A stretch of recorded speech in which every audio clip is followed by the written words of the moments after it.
amoureux du sport sur Kivu Morning Post TV de la première partie avec notre invité Hugo Kasuku. Nous avons parlé bien sûr du championnat national de la Ligue Foot avec la décision de la Ligue nationale de football, bien sûr en attendant bien sûr la réponse du ministère des Sports. Et alors dans la deuxième partie, comme il est un manager et président d'une école de football de Renault, nous allons parler bien sûr de son académie qui a réalisé beaucoup de transferts. Certains joueurs évoluent actuellement en Turquie, en Belgique, d'autres sont en Ouganda et partout dans différents clubs de la République démocratique du Congo. Nous allons découvrir ensemble Gol dans cet entretien. Allez, vous êtes également président d'une académie dans la ville de Goma, une école de football qui a désormais un nom dans cette ville touristique. Vous êtes aussi un ancien footballeur professionnel passé dans une équipe, d'ailleurs passé dans une sélection d'âge de la RDC de moins de 23 ans. Gol, c'est le tenant du titre de l'édition 2022 du championnat local de football de Goma. Cette saison, vous avez réalisé beaucoup de transferts au pays, qu'en dehors du pays. C'était quoi l'idée derrière la tête en créant Gol? Et parlez-nous un peu d'une brève historique de Goma Academy of Leader. Bon, rapidement, Gol, je l'ai créé à mon retour au Congo. Je voulais tout d'abord continuer à jouer au football. Donc, j'étais en train de regarder dans la région quelle était l'équipe qui pouvait m'accueillir. J'ai été très vite heurté par le manque de professionnalisme qu'on a et le contexte, parce que moi j'étais habitué d'arriver dans un club où il y avait le stade propre du club, les terrains d'entraînement du club. J'arrivais dans des vestiaires où il y avait des douches et toute l'atmosphère qu'on peut retrouver dans le football professionnel. Mais ici, je me suis rendu compte que je devais me changer dans ma voiture au stade Afia pour rentrer sur le terrain où il n'y a pas de vestiaire, dans la poussière, parce que j'avais recommencé au sein de Brésil, qui était l'équipe que je côtoyais à chaque fois que je revenais ici en vacances depuis mon enfance. Et donc finalement, quand j'ai vu ça, j'ai dit non, je peux pas rejouer ici, plutôt me placer en tant qu'acteur du développement pour contribuer avec mon expérience à essayer de relever le niveau du football. Donc c'est ça l'idée de Gol, c'est de dire non, au lieu de penser à moi-même, essayons de contribuer socialement à une relève du football. Alors comme beaucoup de gens le font déjà, mais en apportant ma pierre à l'édifice. Et donc c'était là le moteur de Gol. Ensuite on a commencé en 2015. Au début, on était seulement une simple initiative, et puis au fur et à mesure qu'on a recruté et structuré, on a commencé à penser maintenant à inscrire l'équipe en championnat. C'est ce qu'on a fait au cours du championnat 2017-2018, qu'on a remporté d'ailleurs sans aucune défaite. On avait une très belle équipe avec des joueurs comme Mwana Kibuta, Paulin Kassindi, Chance Kasereka. Il y en a aussi, comment il s'appelle notre joueur? Elvis. Il y a aussi celui qui est à Don Bosco maintenant, j'ai oublié son nom, Ngoy, Olivier. Ouais. Bon, voilà, beaucoup de joueurs donc Guilain Tsongo. Et je peux continuer à citer plusieurs joueurs comme ça, mais on avait une équipe, donc une très belle équipe. Et c'est comme ça que Gol a démarré en gagnant la Ligue 2 sans perdre un seul match. Il y a eu à un moment donné aussi une cassure dans Gol, parce qu'on avait, disons, un organe dans Gol qui a décidé de se séparer de nous, qui allait former une autre équipe en prenant la majorité de nos joueurs, Bonafazi à l'époque. Et donc on a dû recommencer un petit peu à zéro avec les mêmes bases, les mêmes principes. Gol, c'est une équipe qui joue au football, donc on aime développer le football.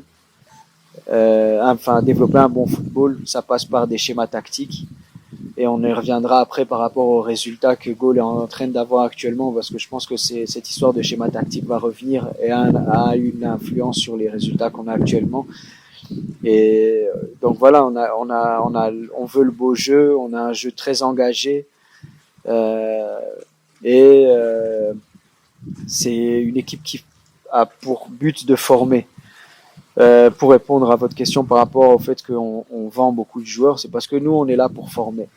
Et on n'a pas forcément d'ambition aujourd'hui d'aller en Ligue 2 ou en Ligue 1. Parce que tout simplement, le contexte ne le permet pas. Ça demanderait beaucoup trop d'investissement que je suis pas prêt à investir dans le football actuellement. Parce que pour moi, disons qu'aujourd'hui, le football, je sais personnellement que ça peut être aussi un business. Et quand vous investissez ce que vous gagnez. Donc ça veut dire que moi, quand je vois que Goal réalise un chiffre d'affaires, je sais pas moi, disons de $10,000, bah l'année prochaine, on va investir $10,000. Et sur ces $10,000, on va voir ce qu'on peut effectuer comme programme. On va pas s'endetter pour pouvoir essayer d'atteindre certains niveaux. Alors, pour moi, Goal consomme ce qu'il génère. Au départ, j'ai dû investir énormément de ma poche. Aujourd'hui, Goal s'investit sur lui-même. Donc ça, c'est déjà un très grand succès pour moi, c'est que Goal est positif financièrement par rapport au fait que le programme arrive à s'autogénérer. Ça, c'est une très bonne chose. Alors, le jour où le contexte du football ici nous permet d'avoir des subsides, plus d'aide, etc., et qu'on a une enveloppe, je sais pas moi, de $300,000 à disposition pour pouvoir aller conquérir des titres, on va le faire. Mais aujourd'hui, c'est pas le contexte actuel. Donc voilà, c'est ça un peu ça, Goal. Nous, on est là pour alimenter les meilleures équipes de la région, donner des opportunités aux jeunes, faire en sorte qu'ils puissent devenir professionnels, leur inculquer ces valeurs-là et cette psychologie-là. Parce que Goal, en fait, c'est un programme qui se veut aussi social. Comme je dis, c'est pas tout le monde qui va être professionnel. Il y a des gens qui vont être actifs dans la société, dans différents secteurs, mais on veut que ce soit des gens intègres, honnêtes, avec des valeurs qui vont pouvoir aider un jour le pays à se relever et à continuer à aller de l'avant. Parce que le football, le sport, souvent les gens ont tendance à voir ça comme un loisir et du divertissement, alors que c'est pas du tout du divertissement. Quand vous envoyez les enfants à l'école, ils apprennent des choses, mais ils le font pas de bon cœur. Par contre, quand vous voulez apprendre des valeurs et des bonnes choses aux gens à travers le football, leur passion, ils vont vous écouter plus facilement. Donc quand nous, on inculque des valeurs, d'être de citoyennes, d'être des gens honnêtes, d'être des gens qui relèvent les challenges, les défis. Parce qu'un sportif, c'est ça la mentalité d'un sportif. Un sportif, c'est quelqu'un qui ne lâche jamais rien. Donc, qui se bat jusqu'à la dernière minute pour ses convictions. Et c'est cette mentalité-là qui fait le succès de beaucoup de nations à l'étranger. C'est pour ça que le sport est autant mis en valeur en France, en Europe, dans l'Amérique du Sud, dans beaucoup de pays aujourd'hui de l'Afrique, au Maghreb, au Maroc. Et donc, nous aussi, on est dans cette dynamique-là. Le football, c'est pas seulement un simple divertissement qui fait perdre le temps aux gens. Le football, c'est un moteur pour une nation. Et donc, nous, on le prend très au sérieux. Et dans Goal, c'est ces valeurs-là qu'on inculque. Et la réussite dans votre académie dépend de quels facteurs? Puisqu'il y a certains de vos jeunes qui étaient sur un très beau départ. En tout cas, il y avait des joueurs qui montaient crescendo, mais aujourd'hui, ils sont dans l'obligation de repartir sur les nouvelles bases pour retrouver les hauts niveaux. Comme je l'ai déjà dit précédemment, le problème des joueurs de foot, c'est souvent la gestion du succès. Parce que le succès, c'est difficile à gérer pour tout le monde.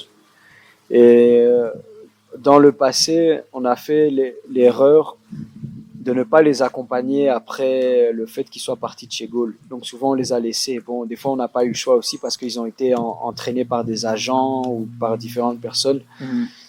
Et donc on se rend très vite compte que dans cette jungle-là, parce que clairement le monde du football c'est un monde cruel. Surtout quand vous devenez joueur, que vous êtes sur le marché, que vous devenez une valeur financière. Vous êtes,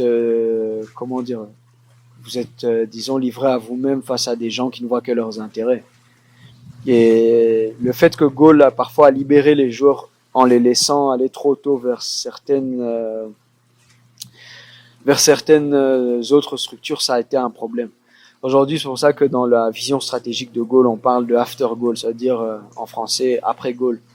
On aimerait avoir aujourd'hui une structure qui va permettre d'accompagner les joueurs sur le Donc plan. les anciens de l'académie. Même les anciens sont invités à venir parce que en fait on sera des conseillers d'orientation pour que ces jeunes puissent continuer à mener leur carrière. Il y en a qui gagnent parfois beaucoup d'argent et qui savent pas quoi en faire. Du coup, qu'est-ce qu'ils ils vont aller la dépenser avec les filles, dans la boisson, ou à acheter n'importe quoi, des vêtements, alors qu'en fait l'argent, c'est un footballeur, il le gagne pendant 10 ans peut-être, parfois 15 avec un peu de chance. Et pendant ces 10 ans, il faut savoir comment investir son argent. Où est-ce qu'il faut le mettre? Qui est-ce qu'il faut fréquenter? Qui est-ce qu'il faut éviter? Tout ça, c'est des questions parfois auxquelles les jeunes ne savent pas comment se comporter parce qu'ils n'ont pas eu l'éducation ni sans critiquer l'éducation des parents ni scolaire, mais l'éducation de gérer le succès. Ils n'ont pas eu cette éducation-là. Et donc, nous, on va maintenant commencer de plus en plus à leur apprendre à gérer tous ces facteurs-là pour garantir le facteur des réussites, tant bien sportifs que humains. Parce que j'ai vu des grands talents dans Gaulle, après avoir quitté Gaulle, devenir, être différents, en fait, devenir d'autres personnes. Tout ça parce que le succès les avait changés. Et malheureusement, aujourd'hui, parfois, c'est un peu tard. Bon, quoique la vie, il n'est jamais trop tard quand on décide de changer, mais maintenant, nous, on va rectifier ça avec l'after goal pour pouvoir continuer à accompagner nos joueurs sur ce plan-là également et continuer à favoriser le facteur de réussite et d'insertion sociale parce qu'on aimerait aussi à long terme recommander et trouver des emplois pour les joueurs qui ne finissent pas footballeurs. Et maintenant, parlez-nous de votre parcours comme footballeur professionnel. Où est-ce que Hugo Kasuku a commencé et son poste est bien sûr des prédilections? Bon, j'ai commencé en Belgique. C'est là que j'ai commencé dans un club. J'avais 10 ans. C'était après avoir quitté Goma parce que il y avait avec la guerre, la famille avait quitté. Donc on avait continué le parcours scolaire en Europe, etc. Et donc en Italie par des agents. Et en Italie, je me suis retrouvé pendant presque 6 mois à faire des tests dans différents clubs. Je suis passé par Breccia, par Lecce, et tout. Bon, je peux continuer comme ça. Donc j'ai Chievo Vérone, et donc au final Genoa, qui est aussi un club historique italien. Je crois que c'est le premier club de l'histoire du football italien. Avait fait une belle proposition et c'est comme ça que je me suis arrêté là-bas. Donc toujours dans la catégorie des jeunes. J'ai joué pendant 1 an et demi là-bas. Ça m'a permis de faire des très grandes rencontres. J'ai pu jouer contre des joueurs qui aujourd'hui, bon maintenant sont en fin de carrière comme moi, mais qui étaient des joueurs majeurs en Italie, comme Domenico Criscito qui était en équipe nationale d'Italie, qui a joué une des Coupes du Monde. Fabio Pisacane qui a longtemps joué en Serie A. Bon, on a joué contre énormément de joueurs aussi à l'époque. Benteke, j'ai joué contre lui. Bon, si je commence à tous les citer, ça va prendre du temps. Mais, oui. Malheureusement, vous avez décidé de raccrocher les crampons avant. Oui, en fait, il y a eu 2 facteurs. Le premier, c'est que j'ai eu des blessures, mais aussi, je crois que j'ai fait pour être honnête, comme je l'ai déjà dit lors de certaines interviews, j'ai fait des mauvais choix. J'ai parfois été très mal conseillé. Et j'ai fait des mauvais choix dans ma carrière. La carrière, comme dans la vie de tout le monde, c'est des choix, c'est aussi de la chance, mais c'est surtout les choix. Et parfois, j'ai fait des très mauvais choix. J'ai préféré parfois privilégier l'aspect financier que l'aspect sportif. Je donne un simple exemple. J'étais dans une équipe en première division où on me donnait la chance de jouer. Avec l'équipe première, je m'entraînais. J'étais préparé pour commencer à être de plus en plus dans le noyau, l'effectif A. Et notamment, on m'avait mis dans une confrontation amicale contre le PSV Eindhoven. En face de moi, il y avait le titulaire en équipe nationale des Pays-Bas, donc c'était pas n'importe qui comme Camp à l'époque. Moi, j'étais ailier gauche, pour répondre à votre question. Si j'étais ailier gauche de formation, je suis ailier gauche, mais j'ai souvent aussi joué en numéro 10. Et à la fin de ma carrière, j'ai joué même en pointe. Et disons que tout se passait très bien. Mais à ce moment-là, j'ai été appelé par l'équipe nationale congolaise avec Eric Chibassou. Et quand je me retrouve en équipe nationale congolaise, je me retrouve avec Hervé Cagé, etc. Et tous ces joueurs-là, il y avait des plus gros contrats que moi. Moi, j'étais au FC Dender en première division belge. J'étais une équipe qui était modeste, qui donnait pas beaucoup d'argent. Et finalement, j'ai été complexé par le fait de voir mes amis arriver avec des grosses voitures, etc., avoir beaucoup d'argent. Et je me suis dit, bon, essayons de trouver mieux.